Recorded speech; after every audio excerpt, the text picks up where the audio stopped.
Oh my God, why can I not bear a son for my husband? I am tired of being insulted by my husband and his family. Please, God, create a miracle for me. I am very tired and hopeless. Here is how it all started. This is Amanda. Amanda was 16 years old and came from a very big family with 9 children. Her family story has been filled with both love and tough times. Before Amanda's mom, Mrs. Vanessa, married her dad, Mr. Timothy, she had been married before and had 3 daughters and a son from her first marriage.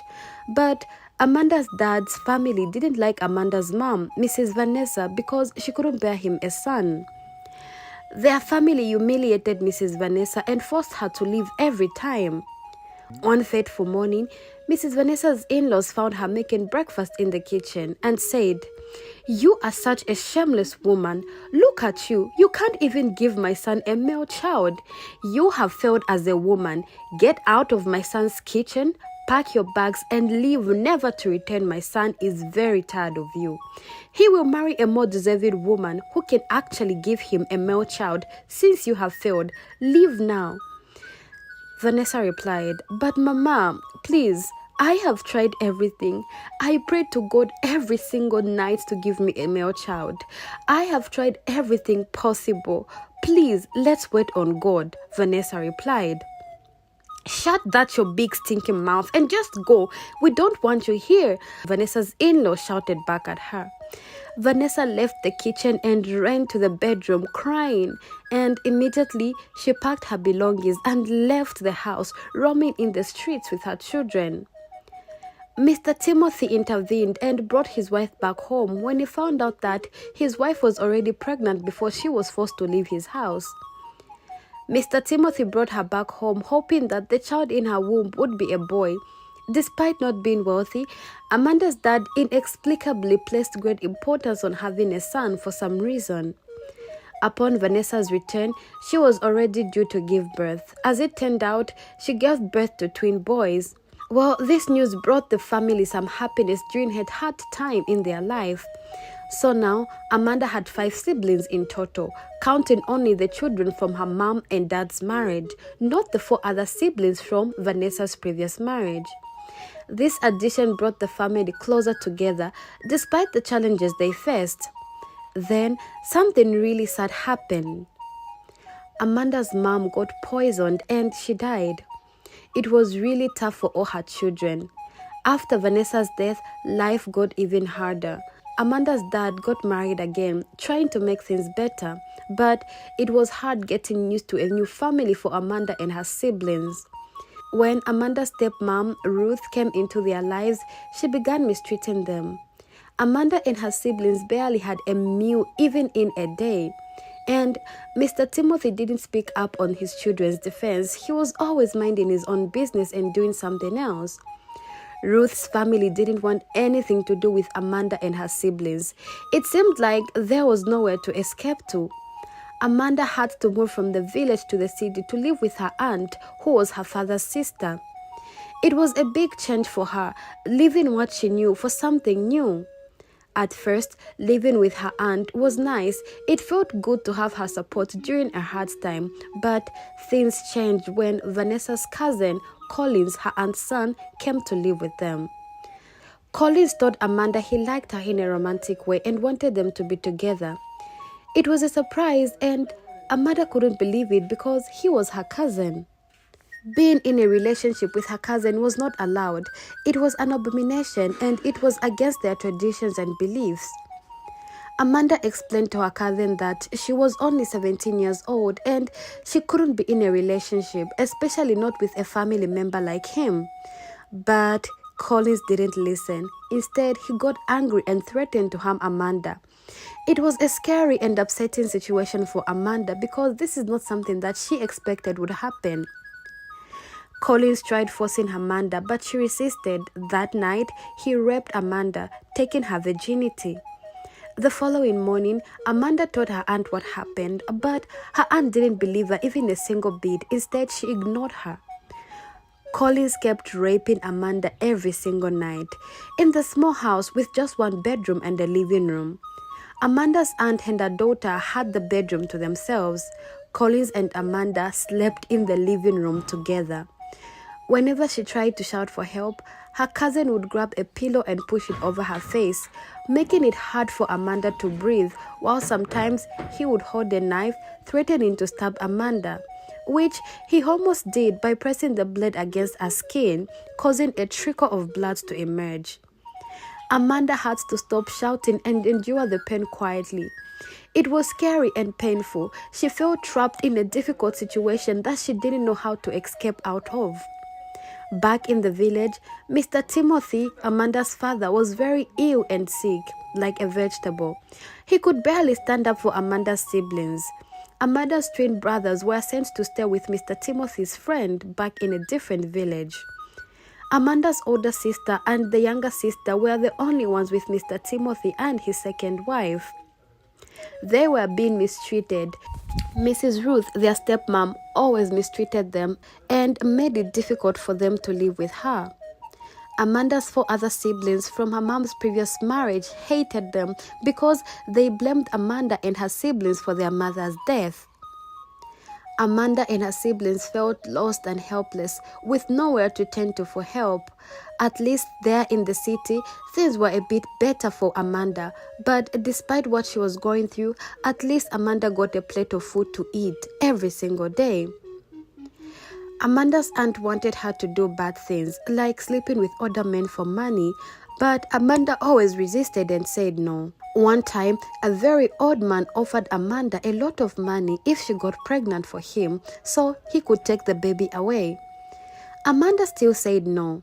Amanda told her aunt's daughter to have a baby with the old man instead. Her aunt became furious and slapped Amanda and said, "My daughter doesn't need advice like that because I am still alive to take care of her." Amanda's aunt got very angry and hurt her so badly she started bleeding from her nose. She made Amanda sleep outside as punishment for that day because her aunt was really hurt by Amanda suggesting that her own daughter should sleep with a stinky old man. Amanda went hungry for days because her aunt was mad at her. She said Amanda had to work for her food because she has to give back the 5 million the old man offered her for a baby from her. The old man's wife couldn't have a baby. They wanted Amanda to have a baby for them so they could take it away after she gave birth. The old man had to sleep with Amanda so the baby would be biologically his. Amanda refused to go along with their wicked schemes. After a while, the man gave up on his bad ideas. Since that day, Amanda couldn't eat at home anymore because she felt like she didn't belong there and she felt like her aunt would be mad if she tries to eat from there. Her aunt said she had to work to earn money, making life even harder for Amanda because she was still a child and didn't have much experience. But no matter what, Amanda stuck to her beliefs and didn't give in to their wrong demands. Amanda's nightmare didn't end there. Her nightmare continued for 5 whole years. Every morning and night, her cousin Timothy subjected her to this torment. Her aunt still refused to believe, or perhaps she just didn't want to listen to what Amanda had to say about her own son. However, Timothy's sister was aware of what Amanda was going through, yet she also said nothing and she kept quiet. Whenever Amanda tried to protest, she would endure severe beatings from her cousin. Sometimes he threatened her with a knife, warning that if she screams, he would stab her. Amanda stayed silent because she believed he would eventually stab her since it was not the first time. Timothy continued sleeping with Amanda. It resulted to her getting pregnant. When she told her aunt about the pregnancy, she was warned not to allow anyone to know about the situation because it was an abomination. Amanda's aunt and Timothy, together with his sister, took Amanda to the hospital where she was given medicine. Amanda couldn't get herself. After taking the medicine, she passed out. She started to regain consciousness after feeling a sharp object entering her body. A dilation and carotid procedure was performed on Amanda, causing severe bleeding that nearly cost Amanda's life. After a few days, Amanda decided it was time to escape. If she stayed in that situation, she feared she might end up dead. God forbid, Amanda ran away and found herself living on the streets of the city. Sometimes she slept in churches.